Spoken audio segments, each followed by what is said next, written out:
Ok, continuamos.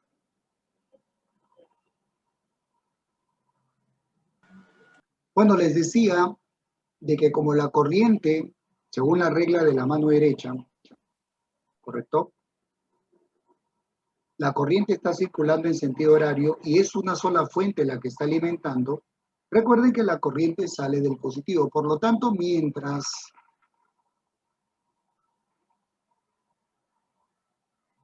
la barra se esté moviendo,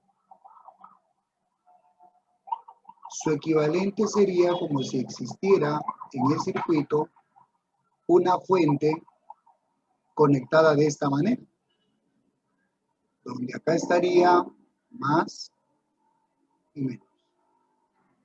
O sea, mientras la barra se esté moviendo de esta manera, es como si hubiera conectado entre los rieles una fuente de este tipo, donde justamente el voltaje de esta pilita sería la fuerza electromotriz inducida.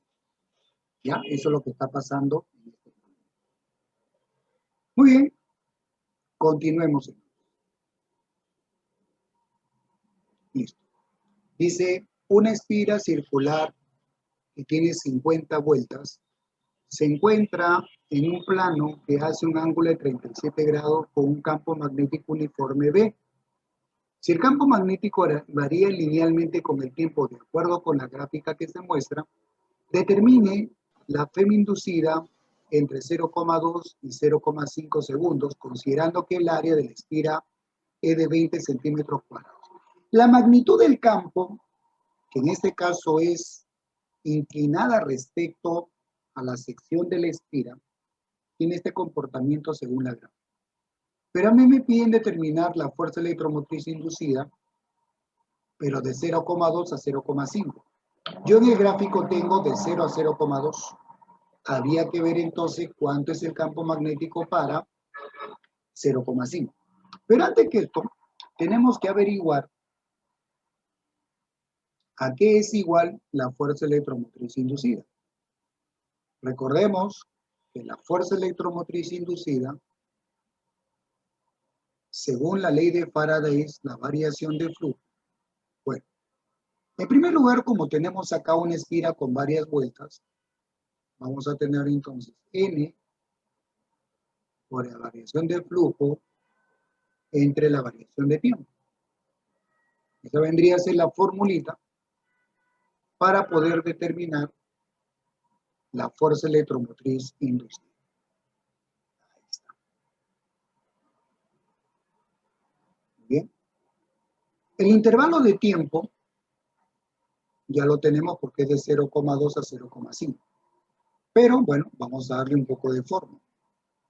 En primer lugar, la fuerza electromotriz inducida sería N veces el flujo. Recordemos que el flujo es campo por área. Pero recuerda que esta formulita es campo por área porque el campo es perpendicular, en este caso, a la región. Pero estamos viendo de que el campo no es perpendicular. Hay que tener mucho cuidado. Entonces, por acá, lo que nosotros vamos a tener es lo siguiente. Vamos a ser más claros. El campo perpendicular por el área. Bien. Pero lo que está cambiando es el campo. Entonces, si yo voy a colocar variación del flujo, la variación se debe solamente al campo magnético. El área es la misma. Entonces, esto va a ser igual a ¿qué? Esto lo vamos a hacer así, al área. La variación de flujo sería entonces el área por la variación de campo magnético perpendicular al área. ¿Correcto?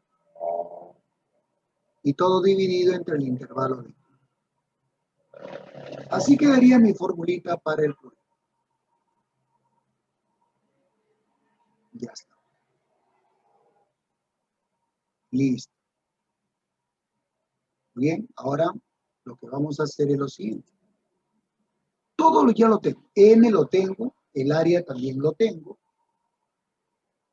El cambio, el intervalo de tiempo también lo tengo, pero el campo magnético, su variación no la tengo, porque yo tengo el valor del campo magnético para 0,2, pero me falta para 0,5. Para esto entonces, lo que vamos a hacer, perdón, es lo siguiente. En la gráfica vamos a trabajar y vamos a prolongar un poquito la gráfica para poder determinar el campo magnético para 0,5. Entonces acá voy a trazar una alturita para el instante t igual a 0,5. En este caso coloco acá.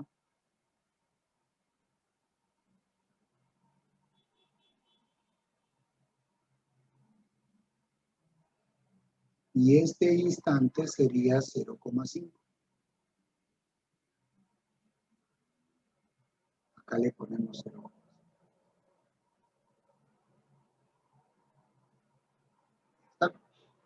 Y creo que te das cuenta que podemos aplicar semejanza, ¿no?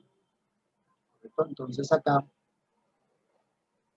vamos a colocarlos, vamos a calcular el B que estamos necesitando. A ver, del gráfico,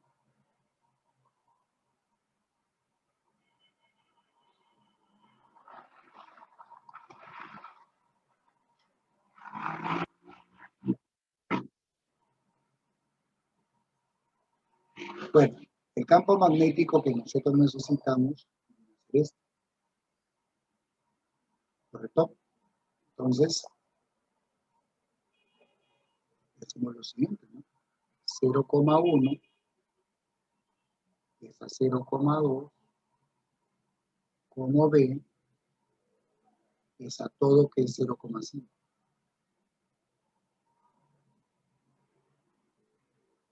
Y con esto determinamos B, ¿correcto?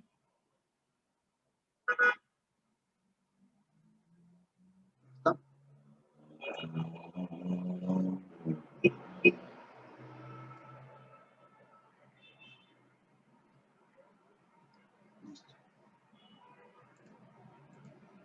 Entonces, B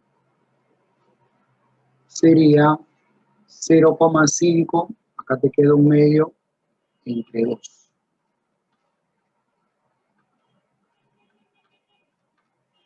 Lo cual nos da 0,25.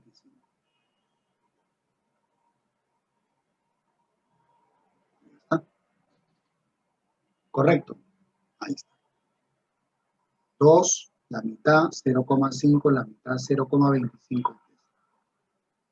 Entonces ya nosotros podemos encontrar lo que nos están pidiendo. Entonces la fuerza electromotriz inducida sería 50 vueltas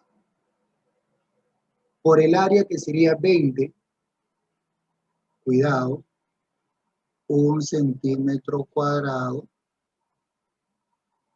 1 centímetro 10 a la menos 2 metros. Al cuadrado sería 10 a la menos 4 metros cuadrados. Entonces multiplico acá por 10 a la menos 4.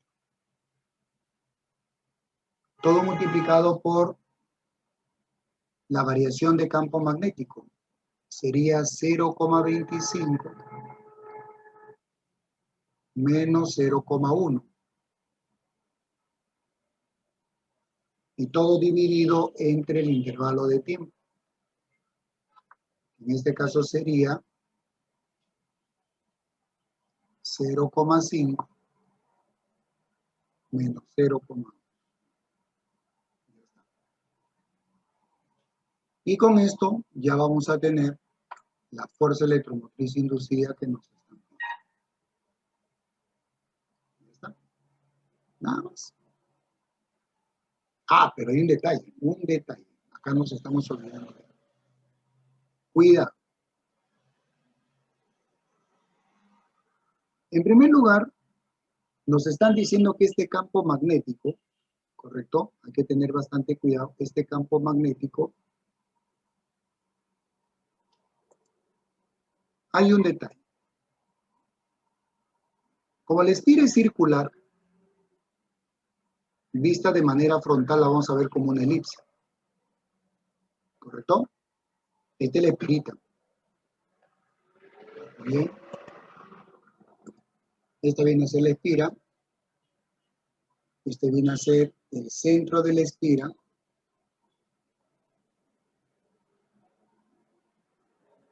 ¿Correcto? Acá estaría pues el radio. Pero lógicamente ya me están dando el área.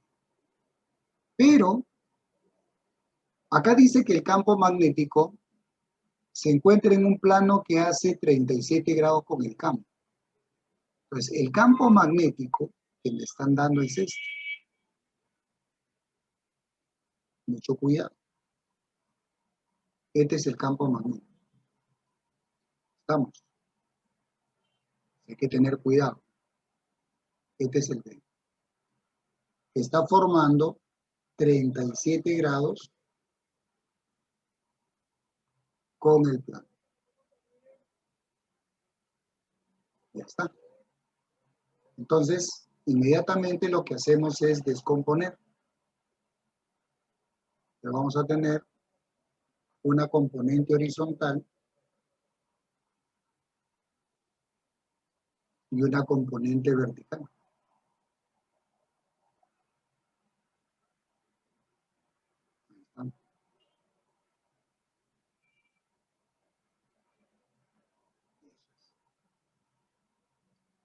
Eso es lo que tenemos que tener cuidado.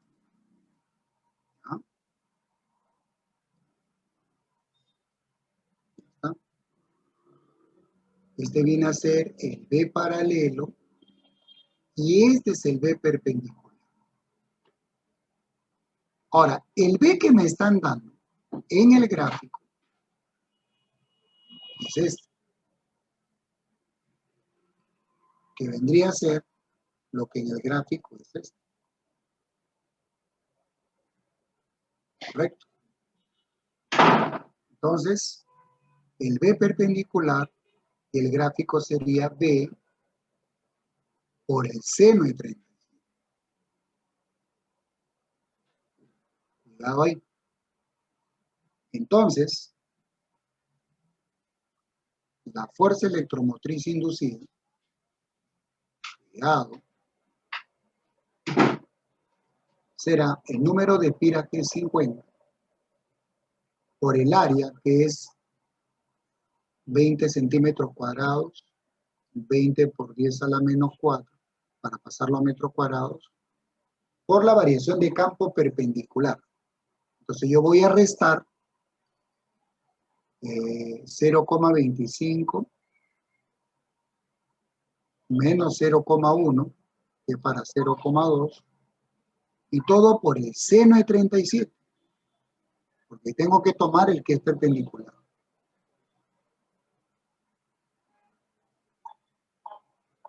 Y todo dividido entre el intervalo de tiempo que sería 0,5 menos 0,2.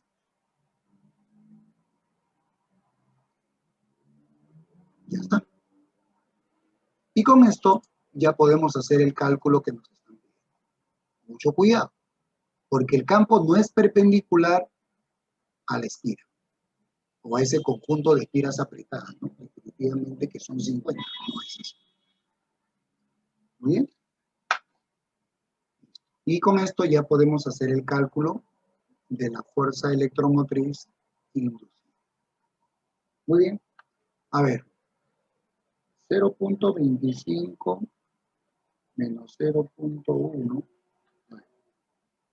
Acá quiero que tú entiendas algo.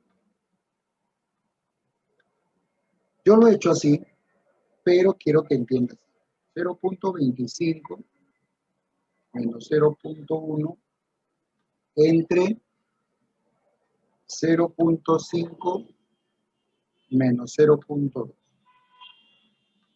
Esto te sale un medio. Ojo, te sale un medio.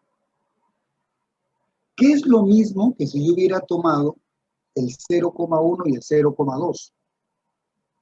¿Correcto? Es que si tú te das cuenta, estas diferencias vendría a ser solamente la tangente de este ángulo.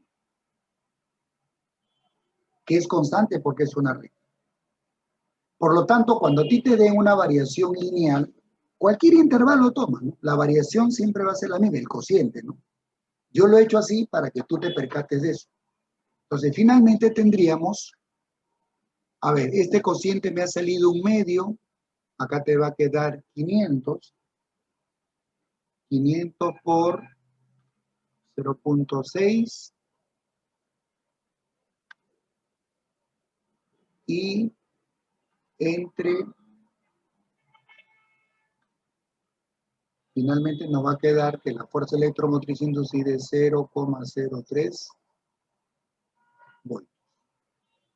Esto también se puede expresar como 3 por 10 a la menos 2 voltios. Y esa sería la respuesta al ejercicio. ¿No? Mucho cuidado. Mira que es una formulita, pero hay que tener bastante cuidado. ¿Está claro? Seguimos. A ver, transformadores. Determinar el valor de la tensión máxima que aparece en R igual a 10, cuando la corriente que suministra la fuerza de la geometría es, bueno, acá no ha salido la ecuación, permítame un ratito.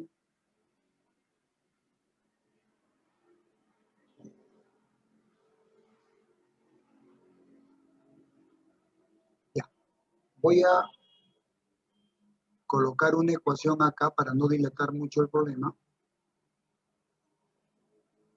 Voy a ponerlo.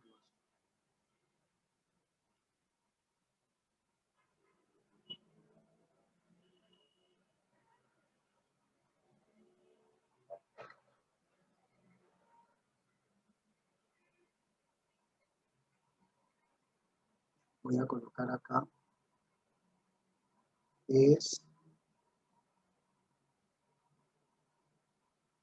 Vamos a poner acá.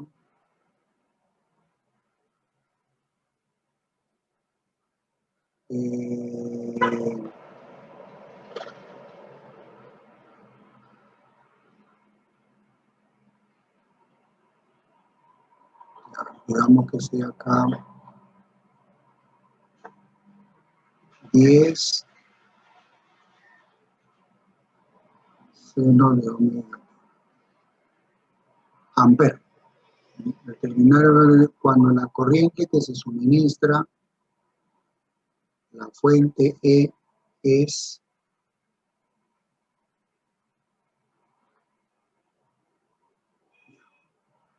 en amperes.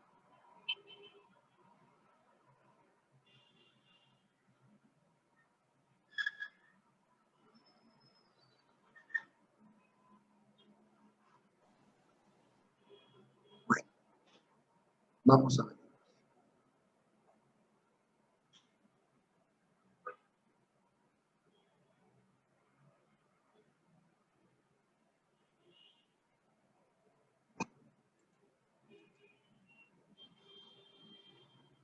Muy bien.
A ver, vamos por partes. Acá hay algo adicional que vamos a tener que hacer y es lo siguiente. A ver, cuando nosotros tenemos un transformador, Lo que hace el transformador es modificar el voltaje, ya sea elevándolo o disminuyendo. Si queremos interpretar o queremos entender bien qué está pasando acá,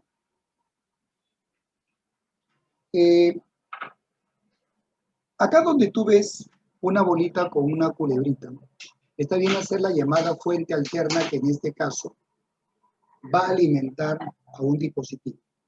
Imagínate que esto viene a ser el enchufe de tu casa y R viene a ser tu celular. Pero tú cuando enchufes en este caso, el cargador es un transformador. Entonces, cuando tú lo enchufas a tomacorriente, o sea, a LED, tú vas a recibir 220 voltios. Pero el aparatito lo que va a hacer es transformar el voltaje reduciéndolo a 4 voltios, que es lo que le va a llegar al celular. Cuidado. ¿Ya? Esa es la función del transformador. Puede ser reductor, como es en este caso, o elevador, ¿no? Por ejemplo, un transformador elevador es cuando el voltaje de 220, ¿correcto? Nosotros lo elevamos a un alto voltaje en el caso de rayos X, por ejemplo. Ahí hablamos de un generador que en este caso el transformador lo que va a hacer es elevar los 220 a 20.000 voltios. Ese sería un transformador elevador. Es necesario, ¿correcto? Muy bien. En este caso entonces, cuando nosotros vamos a tener acá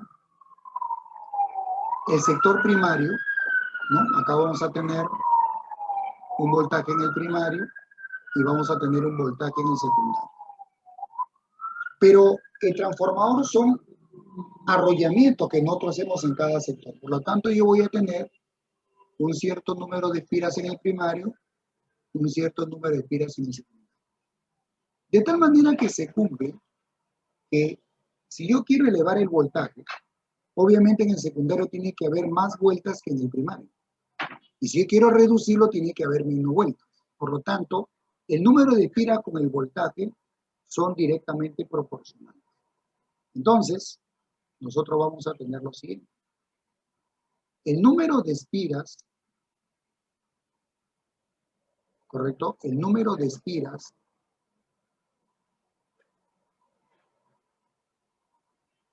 el voltaje en el primario es al número de espiras en el primario como el voltaje en el secundario es al número de espiras en el secundario.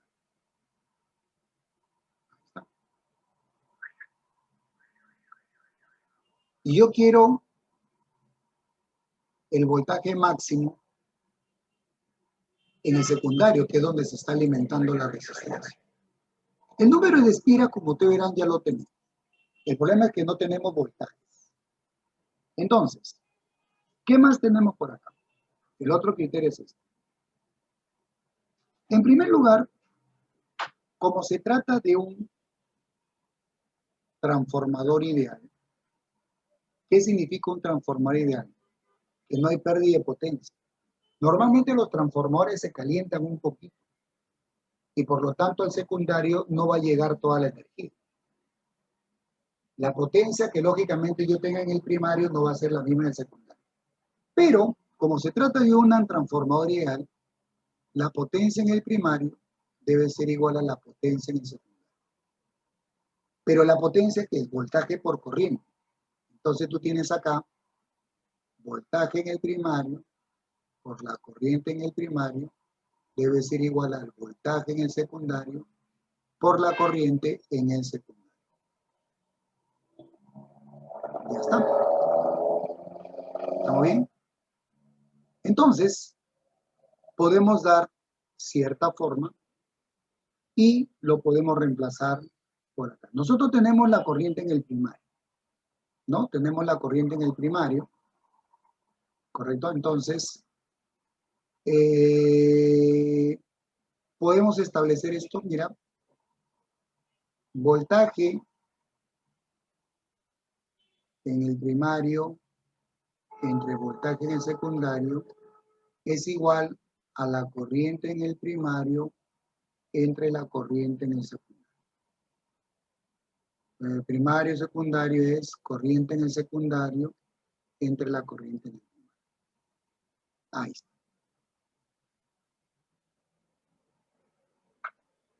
Y como tengo esta relación, podemos nosotros hacer lo siguiente. Para poder relacionarlo, mira, de acá podemos nosotros hacer esto. Cambiemos la forma. Voltaje en el primario entre el voltaje en el secundario es igual al número de espiras en el primario, número de espiras en el secundario. Por lo tanto, mira, a esta expresión, que la puedo llamar expresión 1, la voy a relacionar con esta expresión 2. Y tranquilamente vamos a tener lo siguiente. Entonces, tranquilamente decimos, la expresión 2 le igualamos a la expresión 1. Vamos a tener entonces lo siguiente, que la corriente en el secundario entre la corriente en el primario es igual al número de espiras en el primario entre el número de espiras en el secundario. Ahí está. Lo que he hecho es darle forma al problema utilizando la información para poder reemplazar. Muy bien. Entonces, mira, yo lo que quiero es encontrar el valor de la tensión máxima que va a la resistencia. Entonces, si yo encuentro la corriente que pasa por el secundario, está resuelto el problema, porque el voltaje es I por R. Entonces, la corriente en el secundario será la corriente en el primario. A ver, nosotros tenemos justamente esta ecuación, que es la ecuación de la corriente del generador, ¿correcto? Donde esto que tú ves acá, este coeficiente, ¿correcto? Vendría a ser la corriente en el primario. Pero como justamente es el coeficiente de la función, esto viene a ser por si acaso el valor máximo. ¿Está bien? Lo que sale básicamente de la expresión es el valor máximo. Y como a mí me están pidiendo el voltaje máximo, entonces estaría bueno trabajar con ese valor. Entonces por acá despejamos, la corriente en el primario sería 10, número de espiras en el primario es 50, y número de espiras en el secundario es 200. Por lo tanto, la corriente máxima en el secundario sería 2,5 amperes. Ya está.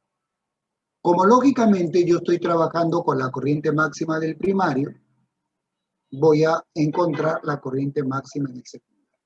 Muy bien. Entonces, ya puedo finalizar el ejercicio. Entonces, voltaje en el primario, perdón, voltaje en el secundario, que es la tensión, sería igual a la corriente en el secundario por la resistencia. Y con esto ya calculo el problema. Voltaje en el secundario sería la corriente en el secundario, que es 2,5, por la resistencia, que es 10. Lo cual nos sale 25 voltios. Con lo cual, el problema estaría resuelto. ¿Correcto? Por si acaso, cuando hablamos de corriente alterna, por si acaso, si yo tengo la ecuación, la forma como va cambiando el voltaje, esto vendría a ser igual a V sub 0 por el seno de WT.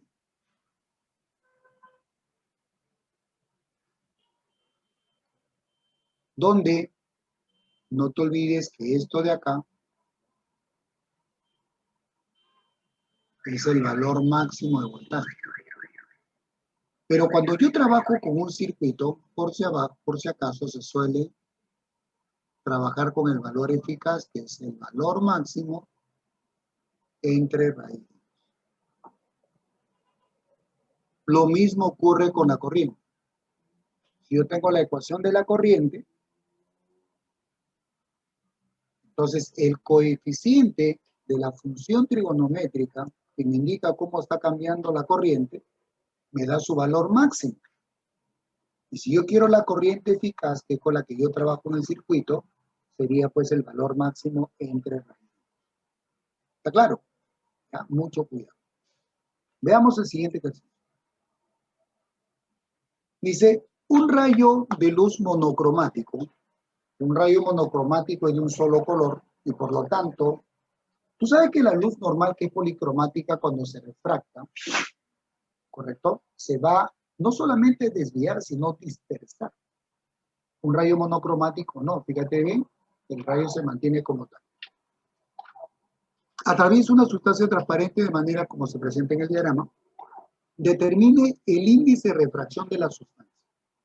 Vamos a llamar N al índice de refracción de la sustancia.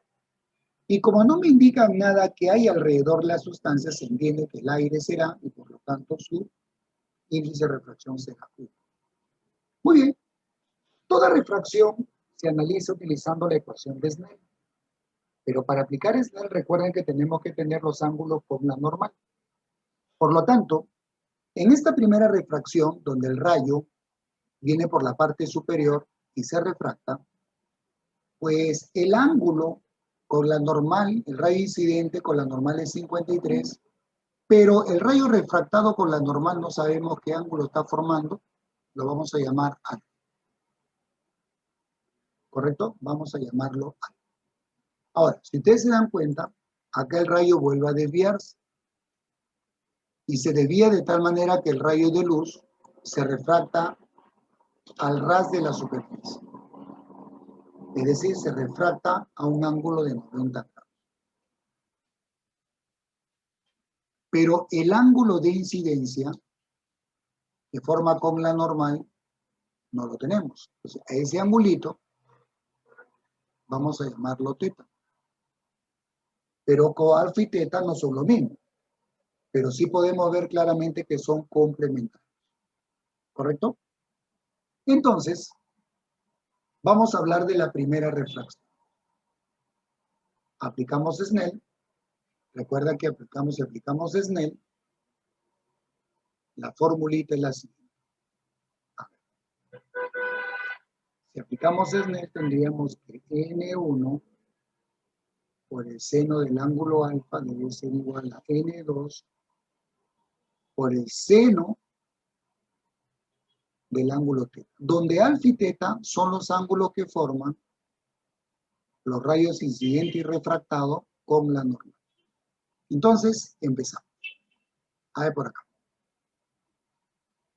En la primera refracción tendríamos entonces el índice que es 1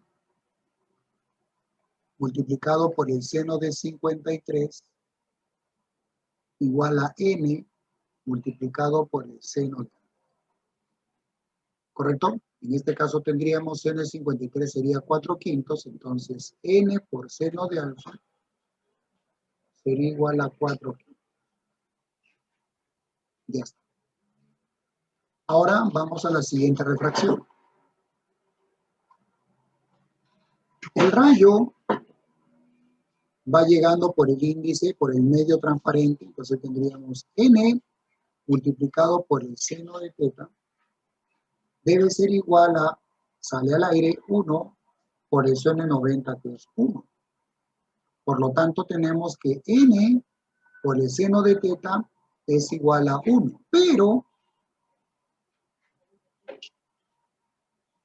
Pero, a ver, alfa más teta suman 90.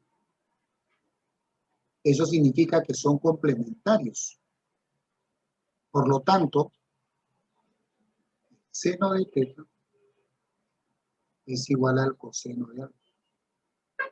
Cuando son complementarios, el seno con el coseno son iguales. Entonces, tendríamos n por seno de teta, no el coseno de teta, sino coseno de alfa. Esto debe ser igual a 1. ¿Correcto? Entonces, acá tú vas a tener una expresión 1 y acá vas a tener una expresión 2. Entonces, como nos piden el índice de refracción, necesitamos primero encontrar uno de ellos. Entonces, la expresión 1 la dividimos entre la expresión 2. Y al dividirlo, vamos a tener que n seno entre n coseno, n se va y te va a quedar seno sobre coseno tangente. Tangente de alfa igual a 4 puntos.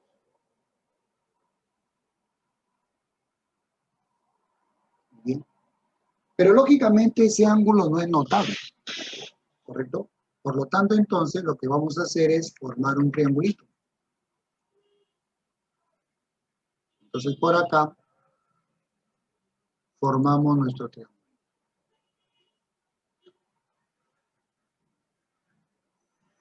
A ver. Formamos nuestro triángulo. Donde este angulito sería alfa, ¿correcto? Acá sería alfa. Y tangente sería 4 puntos. Por lo tanto, acá tendrías 25 más 16. Pitágoras, ¿no es cierto? Nos queda acá raíz de 41. Por lo tanto, entonces ya podemos calcular el índice. Entonces, en 1 tendríamos n por el seno de alfa, que sería 4 entre raíz de 41. Y esto debe ser igual a 4 puntos. Y con esto ya tenemos n, que sería raíz de 41 entre 5. Con lo cual, el problema estaría resuelto. ¿Correcto?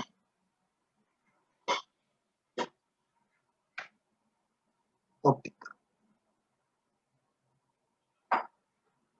Bien. Okay. Ahí está. Y con esto el problema estaría